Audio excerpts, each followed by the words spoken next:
پیدائش 16واں باب۔ اور ابراہیم کی بیوی سارا کے کوئی اولاد نہ ہوئی۔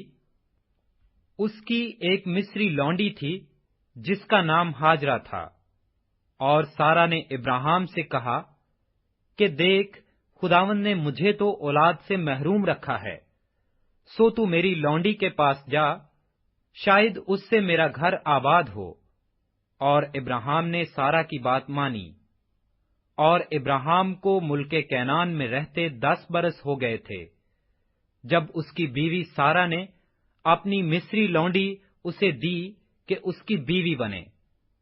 اور وہ ہاجرہ کے پاس گیا اور وہ حاملہ ہوئی، اور جب اسے معلوم ہوا کہ وہ حاملہ ہو گئی تو اپنی بیوی کو حقیر جاننے لگی۔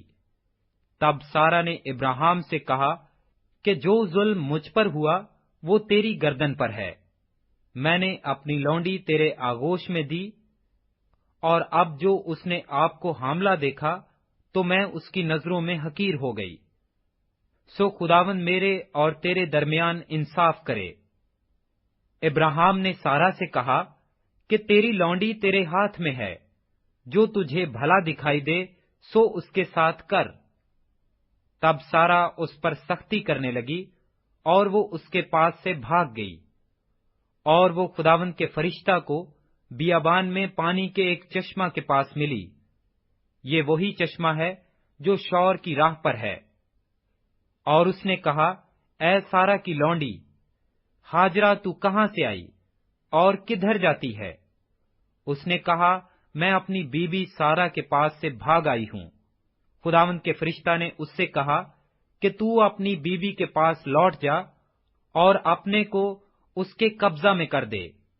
اور خداوند کے فرشتہ نے اس سے کہا کہ میں تیری اولاد کو بہت بڑھاؤں گا، یہاں تک کہ کثرت کے سبب سے اس کا شمار نہ ہو سکے گا۔ اور خداوند کے فرشتہ نے اس سے کہا کہ تو حاملہ ہے اور تیرے بیٹا ہوگا، اس کا نام اسماعیل رکھنا، اس لیے کہ خداوند نے تیرا دکھ سن لیا۔